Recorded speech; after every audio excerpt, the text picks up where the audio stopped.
به آویژدور خوش اومدین. راهنمای خرید جک پارکینگی ویتو کالیپسو.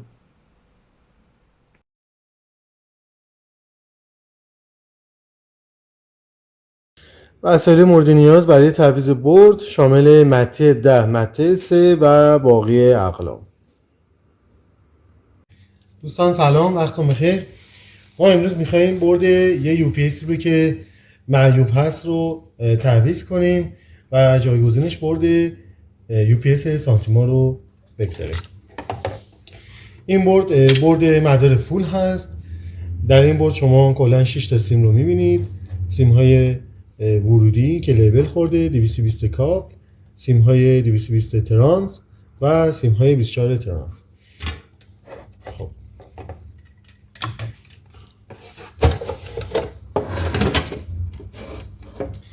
این دستگاه از دستگاهی قدیمی بازار هست. ترانسش مربعه. یه سری از دستگاهی که شما الان توی بازار میبینید ترانسشون گرد هست و مدارش سیاه شده و دیگه قابل تعمیر نیست. خب ما ابتدای کار این مدار رو باید باز کنیم، سیماش رو همه رو قطع کنیم.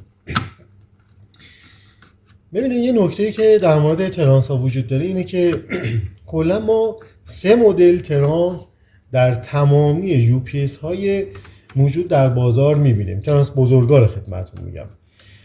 ببینید ورودی ترانس ها میتونه 2 سیم و خروجیشون 2 سیم باشه که ما در فیلم تعویض برد ساده این رو توضیح داریم خدمتتون. ترانسی که شما در اینجا میبینید که حالا با جزئیات بیشتر باز دوباره خدمتتون توضیح خواهیم داد، ورودیش 3 سیم و خروجیش 4 سیم هست. حالا ما میخوایم این رو به مدار خودمون که با ترانس های 2 سیم ورودی و 2 سیم خروجی کار میکنه، یعنی به جای 7 تا سیمی که در این ترانس وجود داره با 4 تا سیم کلا کار میکنه جایگزین کنیم. خیلی ساده است، بهتون الان میگم، هیچ کاری نداره. توضیحش رو خدمتتون با فیلم خواهم داد.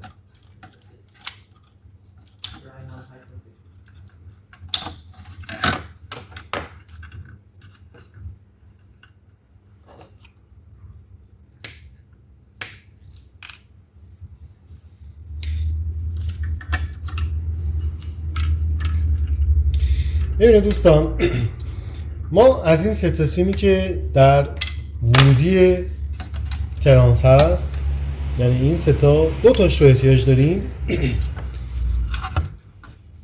و از این 4 تا سیمی که برای خروجی ترانس هست 2 تاش رو احتیاج داریم. ببینید همیشه سیم های ضخیمی که برای خروجی ترانس هستن سیم های اصلی ما هستن و سیم های نازک سیم های فرعی ما هستن که برای مدار سانتیما این سیم ها به کار نمیاد. مدار سانتیما کلا با همین سیم های ضخیم به کار خود ادامه خواهد داد. به همین خاطر ما میایم سیم های نازک رو میچینیم. و اما سیم های اولیه یا سیم های ورودی برق 220 ولت ترانس.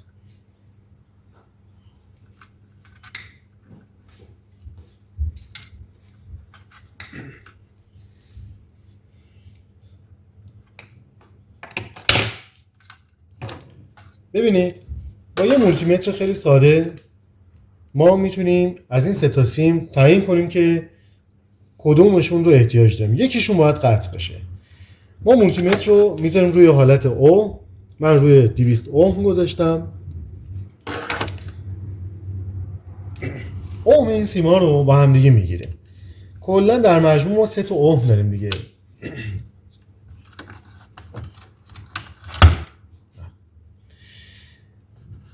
سیم اول و دوم میشه زرد و مشکی 10.5 اوم. خب سیم مشکی و قرمز 12.8 اوم. حالا سیم زرد و قرمز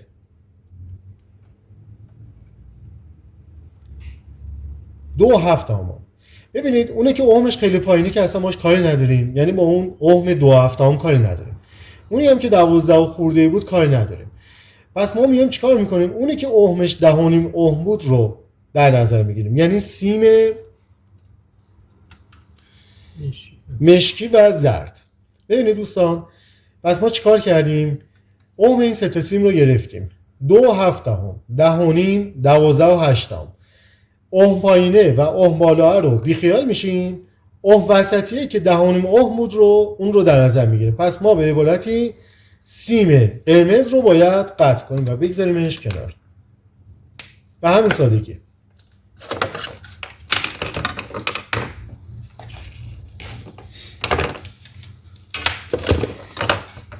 ترانس ما الان آماده است. 2 سیم ورودی برای برق 220، سیم زرد و مشکی و 2 سیم خروجی برای برق 24 ولت ترانس، سیم های ضخیم قرمز، سیم های نازک خروجی ترانس هم که قطع کردیم. حالا میمونه برق ورودی. ببینید ما اینجا یه فیوز 5 آمپر داریم، یه فیوز 15 آمپر. از اونجایی که ما روی برد خودمون فیوز 15 آمپر رو اینجا داریم، ما فیوز 15 آمپر پایین دستگاه رو از مدار خارج می‌کنیم. کلا بازش می‌کنیم، می‌ذاریمش کنار.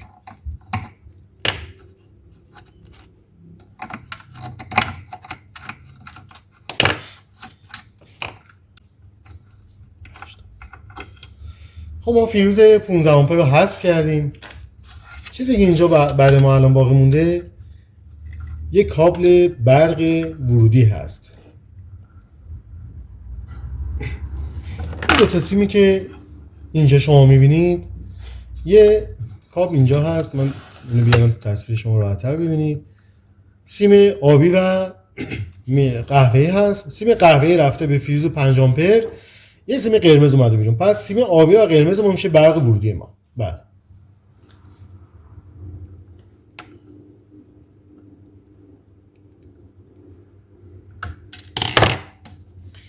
حالا ما برای اینکه برد سانتیما رو جایگزین کنیم روی مدار، باید جای پیچ‌های مدار قبلی رو برداریم که این 4 تا هست و با شابلونی که داریم 4 تا جای پیچ جدید رو ایجاد کنیم.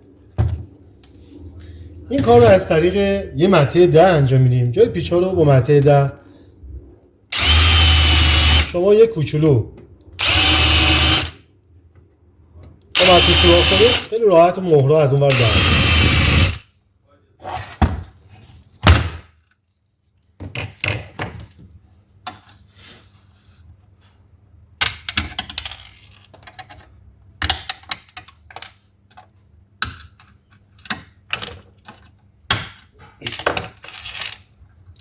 زمانی که شما برد سانتیما رو تهیه میکنید، به همراه خودش یه شابلون داره که اتفاقا برچسبی هم هست.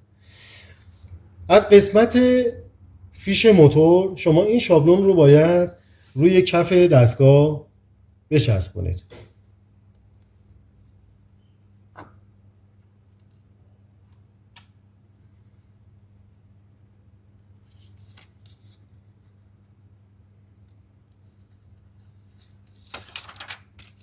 ببینید نکته که داره اینه که حتما باید این شابلون رو از قسمت اینور، از قسمت سمت راست و پایین کاملا لب به لب بچسبونید. یعنی تا اونجایی که میتونید باید برید به گوشه دستگاه بچسبونید تا برد به راحتی در کنار ترانس جا بشه. خب ما الان اینجا جای 4 تا پیچ رو داریم. 1 2 3 و 4، اینا رو با مته 3 سوراخ‌کاری میکنیم.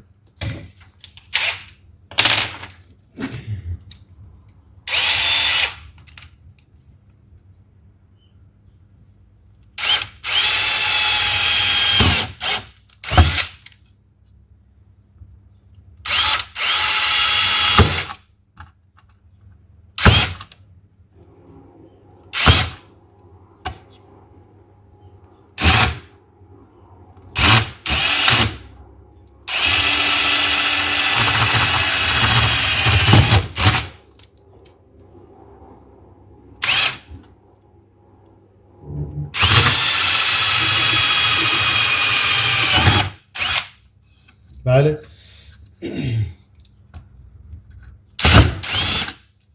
زمانی که شما برد سانتیما رو تهیه میکنید، به همراه خودش 4 تا اسپیسر یا مهره و 8 تا پیچ رو خواهد داشت که اینها رو شما راحت میتونید نصب کنید روی کف برد. با توجه به این سوراخ‌کاری کردیم جاشون مشخص هست.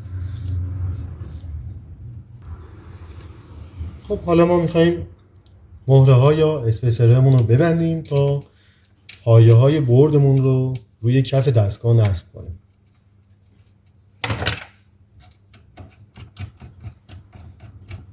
خب ما این 4 تا مهره رو بستیم. حالا میمونه نصب برد. این برد چقدر قشنگ جا شد اینجا. همونجور که خدمتتون عرض کردم باید این شابلون رو در گوشه کف دستگاه نصب کنید که برد به این راحتی نصب بشه. چقدر واقعا این کار ساده است. کلا نصب 4 تا مهره، 4 تا پیچ و کلا 6 تا دونه سیم. این سیما هم همه برچسب خورده، مشخصه که کدوم برای کدوم هست. یه ساده تر از این فکر نمی کنم چیزی وجود داشته باشه، بردی بشه وجود داشته باشه که بشه نصبش کرد.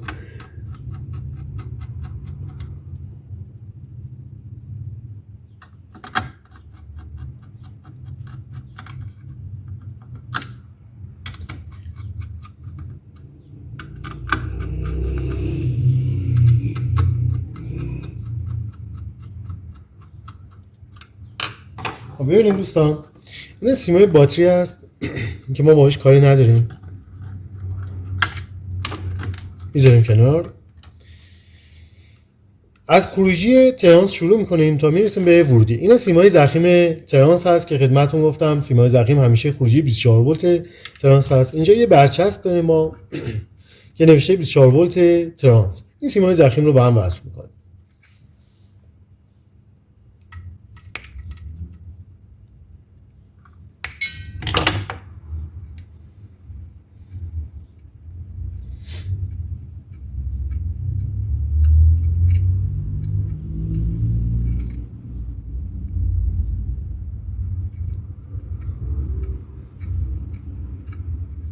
خب تکلیف سیمای 24 ولت مشخص شد. حالا میمونه سیم‌های برق ورودی ترانس که این دو تا سیم هست که با لیبل مشخص شده 220 ولت ترانس که ما اینو وصل میکنیم به این دو تا سیم زرد و مشکی.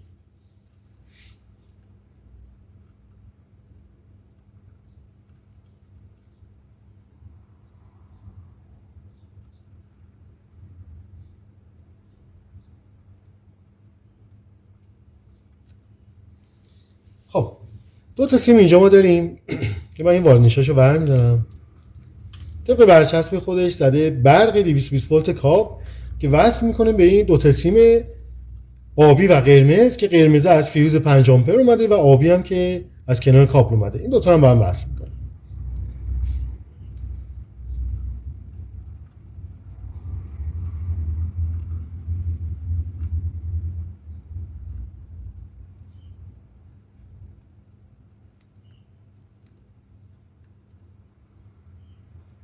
خب نصب برد ما به اتمام رسید. سیم ها رو عایق بندی میکنیم. پس از عایق بندی من دستگاه رو به برق میزنم و کارکردش خدمتتون توضیح میدم. خب ما حالا میخوایم دستگاه رو بزنیم به برق و این ریموتایی که روی باتری چیدن رو دونه دونه کد بدیم. ببین دو تا دکمه داره، دکمه لرن و دکمه تایم. دکمه لرن رو یک ثانیه نگه می‌دارید، رها میکنید، دکمه آر رو میزنید، کد میگیره. دکمه لرن رو میزنید نگه میدید. دکمه بی رو حالا من این ریموت زدم. هر دکمه‌ای که دلتون بخواد میتونید کد بدید. در کمتر از 1 دقیقه شما 20 تا 30 تا ریموت رو میتونید روی این دستگاه کد بدید. تمامی این ریموت‌های لرنی هستن. فقط ریموت‌های دیپ سویچ رو روی این دستگاه شما نمیتونید کد بدید. باید حتما لرنی و فرکانس 433 باشه. خب ایش کار نمی‌کرد، چه جالب. من بیشو زدم کد گرفت. البته بیشو زدم ایش هم کار کرد. حالا اینجا خدمتتون عرض کنم که تمامی این ریموت‌ها کد گرفتن. ببینید دوستان روی برد 3 تا دیپ سویچ داریم. دیپ سویچ یک برای تک کانال و 4 کانال کردن ریموت هست. دیپ سویچ 2 برای چپگرد و راستگرد موتور هست، تغییر جهت حرکت موتور هست. دیپ سویچ 3 هم برای زمانی هست که شما وقتی تایم اتومات میدین که روی این دستگاه از 1 ثانیه تا 900 ثانیه میتونید تایم اتومات بدین. شما با دیپ سویچ 3 میتونید تایم اتوماتیک رو فعال یا غیر فعال کنید. خب حالا ما اومدیم اینجا یه لامپ 220 ولت به این دستگاه وصل کردیم، چون فلشه 220 میخوره. چشمی ها رو وصل کردیم که در تصویر همونطور که میبینید 4 مدل چشمی اینجا وصل هست. یه کرکره ما داریم روی استندمون که موتور ساید 24 بهش وصل کردیم. میخوایم دستگاه رو تست کنیم. دستگاه رو حالت 4 کانال هست. کرکره پایین میاد، استاپ میزنم، بالا میره. زمانی که چشمی در مدار باشه یه چراغ سبز اینجا روشن میشه که به ما میگه چشمی در مدار هست.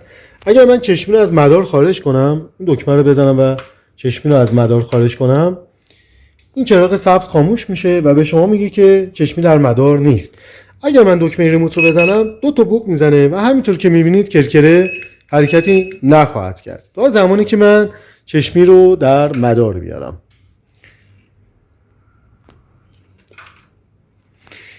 بله، اون 2 تا بوق به معنای خطای چشمی بود. اگر اتصالی باشد در سیمبندی مدار، من اگر این دکمه رو بزنم یه چراغ قرمز اینجا روشن میشه که به شما میگه شما اتصالی دارید در سیمبندی مدارتون و باید سیم چشمیتون یا چشمیتون رو چک کنید. اگر بخوایم تایم موتور بریم، دوباره دکمه تایم رو به مدت 2 ثانیه نگه می‌داریم، رها می‌کنیم، این چراغ تونتون شروع می‌کنه چشمک زدن. این بار دکمه ای ریموت رو می‌زنیم، کرکره شروع می‌کنه به حرکت کردن و هر 1 ثانیه یه بوق میزنه. هر جا که بخوایم کرکره وایسه دوباره ای رو می‌زنیم و ذخیره میشه. ببینید دوستان، همه این توضیحات در کاتالوگ دستگاه هست. خب اگر بخوایم تایم اتوماتیک یا زمان بسته شدن اتومات رو به دستگاه بدیم، دکمه تایم رو 2 ثانیه نگه می‌داریم و رها می‌کنیم. این چراغ قرمز شروع می‌کنه به تونتون چشمک زدن. شما دکمه دی رو 1 مرتبه میزنید، چراغ ثابت میشه. هر 5 ثانیه 1 بوق میزنه. مثلا شما اگر بخواید 10 ثانیه تایم اتوماتیک بدین، 2 بار که بوق زد دوباره دکمه دی رو میزنه و زمان ذخیره میشه. مثل الان تایم اتوماتیکش با زمان تقریبا 10 ثانیه ذخیره شد. حالا اگر بخواید تایم اتومات رو فعال یا غیر فعال کنه، باید دیپ سویچ 3 رو بدید بالا یا پایین که من میدمش بالا که فعال بشود. حالا من میخوام چشمی رو تست کنم. کرکره رو میدم پایین. البته الان چشمی تو مدار نیست. یکی از این دکمه ها رو میزنم، یکی از چشمی ها رو داخل مدار میارم. چراغ سبز اینجا روشن شد. کرکره رو میدم پایین. دستم رو جلوی چشمه پایینی بود. حالا من استاپ میزنم. یه قابلیت جالبی که این دستگاه داره اینه که اگر شما دکمه سی یا استاپ رو به مدت 3 ثانیه نگه دارید، چشمه به مدت 90 ثانیه از مدار خارج خواهد شد. توی این فرصت حتی اگر چشمی توی مدار هم نباشد و اون چراغ سبز خاموش بشه، باز هم کرکره پایین خواهد اومد. این عملکرد برای زمانی که چشمی شما خراب شده، کرکره مونده بالا و شما میخواید به صورت موقت چشمی رو از مدار خارج کنید و کرکره رو پایین بدید. خب زمانی که شما این بورد رو تهیه میکنید، این کلید دستی و این فیش هم روی این بورد خواهد بود. الان چراغ قرمز که به معنی برق 220 هست روشنه. یه قابلیت خیلی جالبی که این دستگاه داره اینه که اگر شما دکمه دی رو به مدت 3 ثانیه نگه دارید، برق ورودی دستگاه قطع میشه و چراغ سبز که به معنی باتری هست روشن میشه. از اونجایی که این باتری ها الان در حال حاضر خراب هستن، این دستگاه دوباره رفت رو حالت برق 220. این عملکرد و آپشن جالب برای این هست که زمانی که شما قطعی برق ندارید، میتونید از طریق ریموت برق ورودی رو قطع کنید تا باتریاتون پر و خالی یا به عبارتی شارژ و دشارژ شوند و عمر باتری شما افزایش پیدا کنه. ممنون از همراهیتون. ما رو با نظراتتون خوشحال کنین.